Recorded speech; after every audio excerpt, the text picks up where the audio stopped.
Man, like always with this group, what a good fight there at the end. They competed their tails off, and there was no doubt in my mind we got Justin LeBron up with the bases loaded and 2 outs. That guy's about as clutch as it gets. I like our chances there. I just thought I told our group afterwards. I said we're not going to hang our heads about anything. We had a good weekend. We played good today.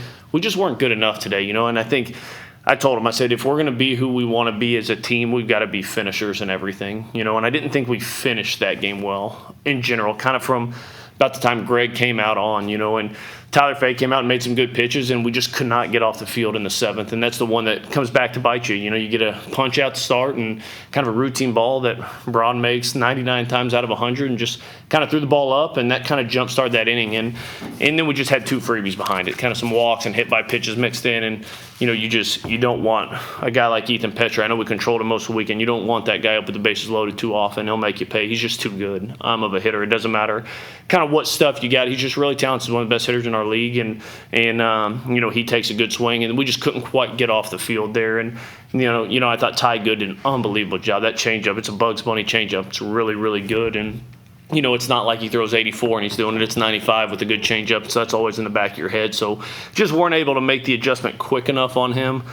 But goodness gracious, the fight out of that group was awesome. The at-bats there in the 9th were awesome. There was no doubt in my mind Veach was going to hang a changeup. Trucks was going to send it out of here to walk it off. And we didn't. He walks, and we just had an unfortunate play there at the end, and something we work on a lot. But clearly, as coaches, we got to do a little bit better. I think we've had some stuff throughout this year where I feel like some base running stuff has kind of come back to bite us a little bit, and we'll clean that up. We'll go back to work at it on practice. But good weekend. Love these kids. Love these fight. We just weren't quite able to finish.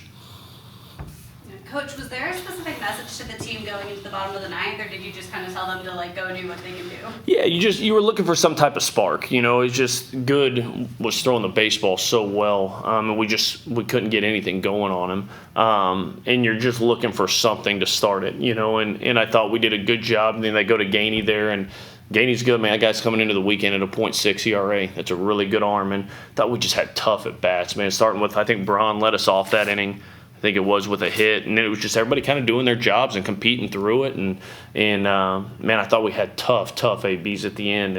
And like I said, we got Gainey out of the game. They go to Veach. I loved our bats there. That's it's 95 with a plus changeup, and we had good at bats off him. And just unfortunate. It's tough to swallow when you kind of lose on that one. But that's not on TJ. That's a coaching thing we've got to get better with, and we'll do a better job this week. I told TJ, I said, don't you dare walk out of here hanging your head. Like, we didn't lose because you overran the base. We had plenty of things we could have done there. So we'll coach that better, and we'll get better on that spot, and hopefully next time be able to punch through and finish it.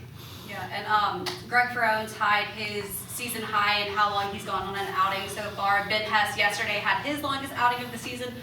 What do you kind of have for the starting pitching and how they've progressed so far this year? Yeah, I thought that's what we need. When Ben Hess is in the game in the 6th inning, 7th inning, we're going to be in a good place. When Greg Ferrone's in the game in the 6th or 7th inning, we're going to be in a really good place, because it allows you, the longer those guys go, the more you're going to a fresh T-Fade there instead of a guy that pitched 2 days ago, and the more you're keeping those bullpen guys fresh. There's no secret. Guys second time out, they're usually not quite as sharp. There's some fatigue and some of that. So the deeper those guys go into the games, the more it lets us kind of use our bullpen weapons the way we would love to use them. So we're going to need that out of those guys. When we get there, when we hand them the ball, we expect them to be pitching deep into games. And I thought both those guys did a great job giving us a chance to win this weekend. We were able to win one and just couldn't quite finish this one.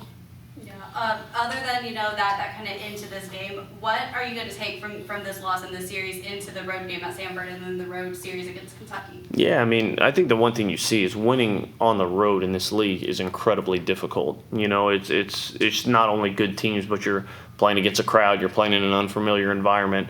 We'll go on the road again to Sanford. We got to play really good baseball on Tuesday. We'll turn our attention to Kentucky. They do some unique things. You look at kind of the first 3 teams we've played. It's a lot of controlling the strike zone and slug, and Kentucky can do some different things, man. They run a lot more. They use the short game a lot more. There's a lot more fake bunt stuff. It's just a different type of baseball than a lot of the teams playing this league. So we'll turn our attention there on Wednesday, but we'll enjoy Easter with our families tomorrow, and then we'll turn around on Monday and have a good practice, prepare to go on the road at Sanford and have a good game there.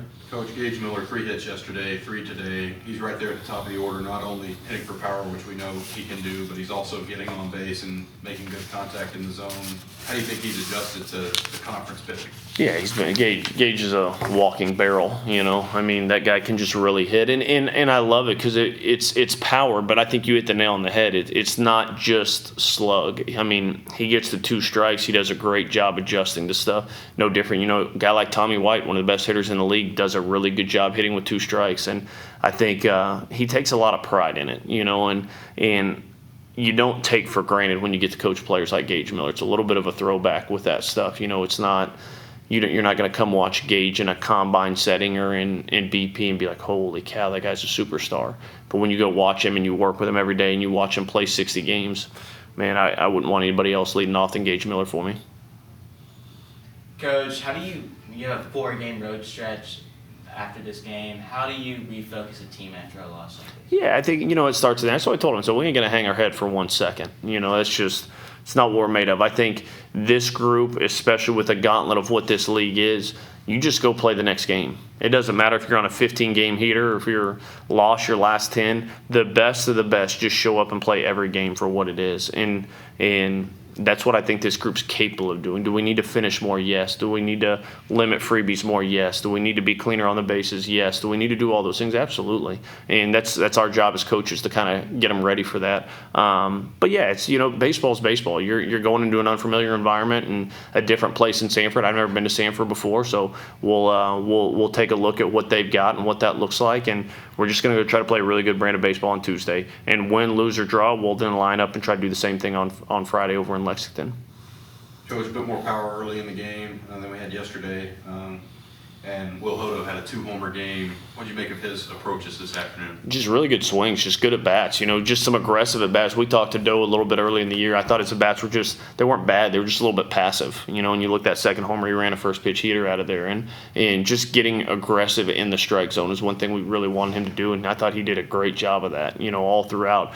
Just good at bats, good stuff. Pitzer's a special kid, man. That guy's, I know that's only his second SEC start, but that's a real fastball and a real breaking ball. I mean, he was real good against Vandy last weekend, and we were able to get him out of the game, which is huge. But we kind of let good change momentum a little bit, And that guy's, this pitching staff that they run out at us is good. I mean, they bring Good in pitching at a 1.9. They bring Gainey in throwing at a 0.6. There's a reason they come into this game with a barely over a 2 ERA. It's a really good pitching staff. And Good was able to give his team a chance, just like T-Fay's done for us a lot this year, just the way Heiberger's done for us.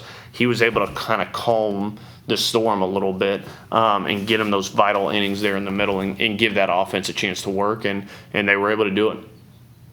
Coach, do y'all have an idea of who might be pitching Tuesday, or is that going to be a decision made on Monday? Yeah, we'll probably, we're gonna probably regroup and hopefully watch the Tide get it done tonight, and we'll talk about it. I think we got a couple different options we might go with, so probably more of a tonight, tomorrow, Monday decision. Figure out what we're going to do with that. We got a couple different guys we can run out there. Will Zane Adams be moved to the weekend from here on out? We haven't talked about it a ton yet. I think he threw the ball great. I mean, I think my gut reaction is probably, but I think we'll see what it looks like. Like I said, Kentucky does some unique things, and it'll be kind of matchup related. So I think Zane threw the ball extremely well. I think whenever we give the ball to Zane, whether it's on the weekend, whether it's in the midweek, whatever that looks like, I trust him with the baseball. So I'd say probably more than likely, but we'll kind of evaluate all that. So we'll make a decision on Tuesday and kind of within all that figure out how we want to run out in Lexington. Anything else? All right. Thanks, guys. Roll Tide. Thank you, Coach. Thanks, Coach. Thank you, Coach.